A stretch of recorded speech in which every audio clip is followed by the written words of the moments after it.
শুভেচ্ছা সহ আমন্ত্রণ জানাচ্ছি দেশের এবং দেশের বাইরে সকল দর্শক শ্রোতাকে বাংলা ভিউ রাতের সংবাদে। সংবাদ আয়োজক নিয়ে বার্তা কক্ষে রয়েছি আমি সত্যজিৎ সিংহ। বিস্তারিত সংবাদের শুরুতে জানিয়ে দিচ্ছি সংবাদ শিরোনাম। লন্ডন থেকে বিমানের ফ্লাইটে দেশে ফিরলেন 165 যাত্রী। করোনা নেগেটিভ রিপোর্ট থাকায় সবাইকে পাঠানো হয়েছে 7 দিনের হোম কোয়ারেন্টিনে। পাথরকুয়ারি খুলে দেওয়ার দাবিতে সিলেট বিভাগে ডাকা 72 ঘন্টার পরিবহন ধর্মঘট শেষ হচ্ছে শুক্রবার ভোর 6টায়। মাজারগামী যাত্রীদের জন্য বৃহস্পতিবার সন্ধ্যা থেকে শিথিল করা হলো ধর্মঘট। সিলেটের বন্দরবাজার থেকে চৌহাট্টা পর্যন্ত সড়ক যানজট মুক্ত করতে সিটি কর্পোরেশন ও মহানগর পুলিশের অভিযান। অবৈধভাবে পার্কিং করা মোটরসাইকেল ও গাড়ি জব্দ করে জরিমানা আদায়। খ্রিস্টান ধর্মাবলম্বীদের সবচেয়ে বড় ধর্মীয় উৎসব বড়দিন শুক্রবার। সাজানো হয়েছে গির্জা। খ্রিস্টান পরিবারে উৎসবের আমেজ। করোনায় দেশে 19 জনের প্রাণহানি, নতুন আক্রান্ত শনাক্ত 1200।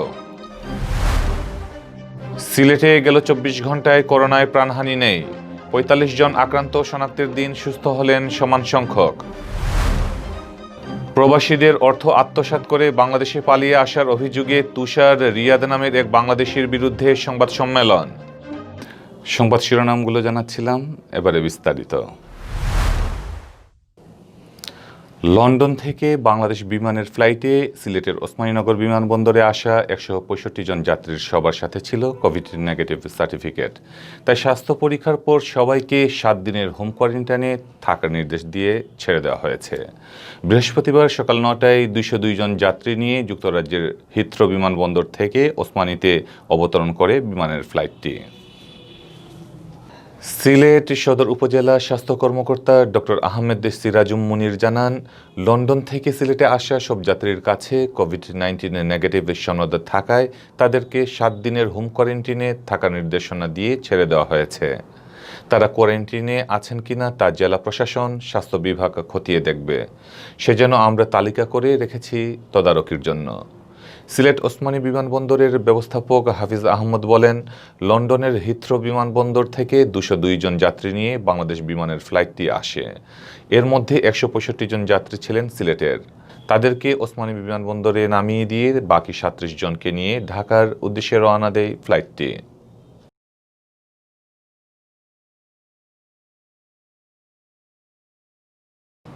পাথরকুয়ারি খুলে দেওয়ার দাবিতে সিলেট বিভাগে ডাকা 3 দিনের পরিবহন ধর্মঘট শেষ হবে শুক্রবার ভোর 6টায়। তবে দেশের বিভিন্ন স্থান থেকে হযরত শাহজালাল রহমতুল্লাহ আলাইহের মাজারে আসা লোকজনের জন্য বৃহস্পতিবার রাত 8টা থেকে ধর্মঘট শিথিল করা হয়েছে। মাজারে আসা যানবাহনগুলোকে ধর্মঘটের আওতার বাহিরে রাখা হয়েছে। ধর্মঘটের কারণে মঙ্গলবার থেকে বৃহস্পতিবার পর্যন্ত যাত্রীদের চরম ভোগান্তি পোহাতে হয়েছে। ধর্মঘটের শেষ দিন বৃহস্পতিবার সকাল থেকে পরিবহন শ্রমিকরা সিলেটের প্রবেশদ্বার হুমায়ুন রশিদ চত্বর ও চণ্ডীপুলে অবস্থান নেন। এছাড়াও সিলেটের বিভিন্ন স্থানে পিকেটিং করেন পরিবহন মালিক শ্রমিকরা।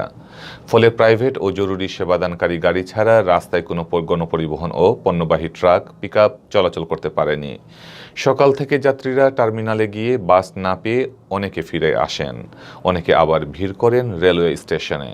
তবে আগের দুদিন সিলেটে সিএনজি অটোরিকশা চলাচল না করলেও বৃহস্পতিবার থেকে অটোরিকশা চলাচল করেছে। এতে দুর্ভোগ কিছুটা হলেও কমেছে।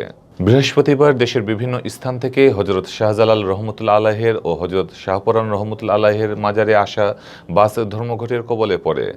রাত 8টা থেকে মাজারে আসা বাসের জন্য ধর্মঘট শিথিল করেন পরিবহন মালিক শ্রমিকরা। পরিবেশ বিধ্বংসী কার্যক্রমের অভিযোগে সিলেটের সকল কোয়ারি থেকে পাথর উত্তোলন বন্ধ রয়েছে। এতে পাথর উত্তোলন, ভাঙা ও পরিবহনের সাথে জড়িত লাখো শ্রমিক বেকার হয়ে পড়েন। পাথর পরিবহন বন্ধ থাকায় সিলেটের হাজারো ট্রাক অচল হয়ে পড়ে। ফলে পাথর কোয়ারিগুলো খুলে দেওয়ার দাবিতে 72 ঘন্টার জন্য সব ধরনের পরিবহন ধর্মঘটের ডাক দেন পরিবহন মালিক শ্রমিকরা।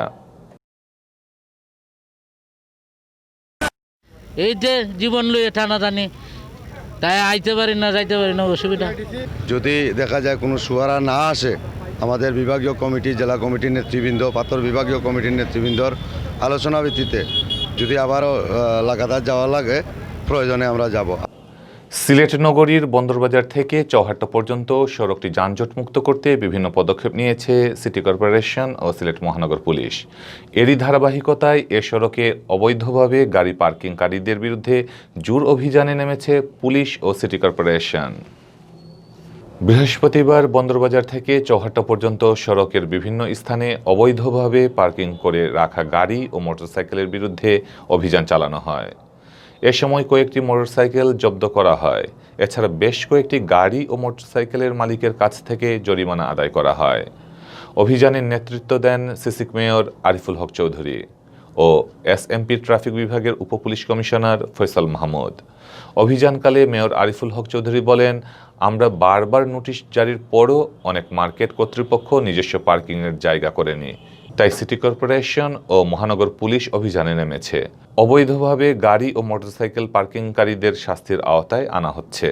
আরিফ বলেন, আমরা এত কষ্ট করে নানা উদ্যোগ নিয়ে নগরবাসীর স্বস্তির স্বার্থে এ সড়কটি যানজটমুক্ত রাখার চেষ্টা করছি। পয়সাওয়ালাদের মোটরসাইকেল ও গাড়ি পার্কিংয়ের জন্য এ উদ্যোগ বিফলে যেতে দেব না, তাই এরকম অভিযান নিয়মিত চলতে থাকবে।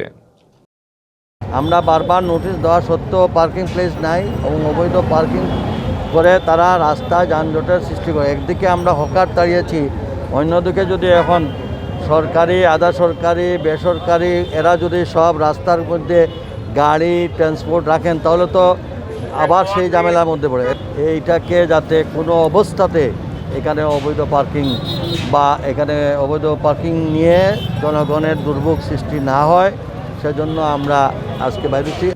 খ্রিস্টান ধর্মাবলম্বীদের সবচেয়ে বড় ধর্মীয় উৎসব শুভ বড়দিন শুক্রবার। এদিন আনন্দ উৎসবে মেতে ওঠেন প্রতিটি খ্রিস্টান পরিবার। বর্ণিল সাজে সাজানো হয় গির্জা। গির্জা ও বাসাবাড়িতে শোভা পায় নানা রূপের সাজানো ক্রিসমাস ট্রি ও সান্তাক্লজের ছবি। সান্তাক্লজের পক্ষ থেকে নানা রকম উপহার দেওয়া হয় ছোটদের। সারা দেশের গির্জাগুলোর মতো সিলেট নগরীর নয়া সড়কস্থ প্রেসবিটেরিয়ান গির্জাও সাজানো হয়েছে নানা সাজে। বড়দিন উপলক্ষে আয়োজন করা হয়েছে কেক কাটার। কেক কেটে খ্রিস্টান ধর্মাবলম্বীরা পালন করবেন যীশুখ্রিস্টের শুভ জন্মদিন। এছাড়া বড়দিন উপলক্ষে গির্জায় বিশেষ প্রার্থনার আয়োজন করা হয়েছে। করোনা ভাইরাসে আক্রান্ত হয়ে গেল 24 ঘন্টায় সারা দেশে আরও 19 জনের মৃত্যু হয়েছে। তাদের মধ্যে 15 জন পুরুষ ও 4 জন নারী। গেল কয়েকদিনের মধ্যে এটাই হচ্ছে করোনায় সর্বনিম্ন মৃত্যু। নতুন মারা যাওয়া 19 জনের মধ্যে হাসপাতালে চিকিৎসাধীন অবস্থায় 17 জন ও বাসায় 2 জনের মৃত্যু হয়েছে। সব মিলিয়ে দেশে করোনায় মৃতের সংখ্যা দাঁড়িয়েছে 7,378 জনে।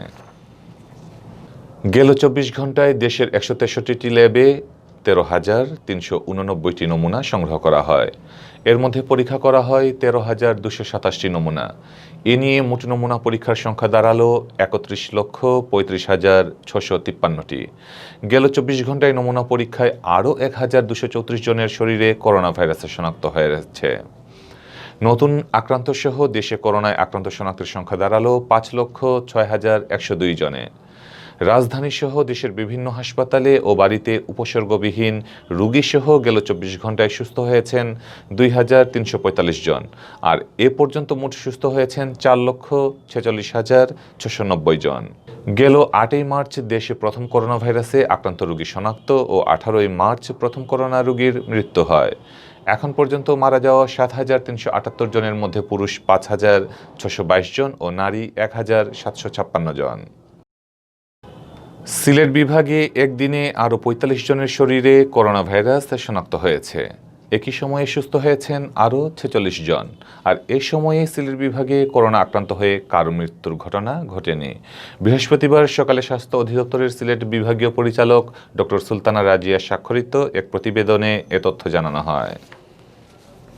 স্বাস্থ্য অধিদপ্তরের তথ্য অনুযায়ী সিলেট বিভাগে নতুন শনাক্ত হওয়া 45 জন করোনা রোগীর মধ্যে সর্বাধিক সিলেট জেলায় 32 জন। আর বিভাগের হবিগঞ্জ জেলায় 3 জন ও সুনামগঞ্জ জেলায় 7 জন করোনা আক্রান্ত রোগী শনাক্ত হন। এছাড়া গেল 24 ঘন্টায় সিলেটের ওসমানী মেডিকেল কলেজ হাসপাতালে চিকিৎসাধীন আরও 8 জনের করোনা শনাক্ত হয়েছে। একই সময়ে বাড়িতে ও হাসপাতালে আইসোলেশনে থাকা সুস্থ হওয়া 46 রোগীর সকলেই সিলেট জেলার বাসিন্দা। আর গেল 24 ঘন্টায় সিলেট বিভাগে করোনা আক্রান্ত হয়ে কারো মৃত্যু হয়নি।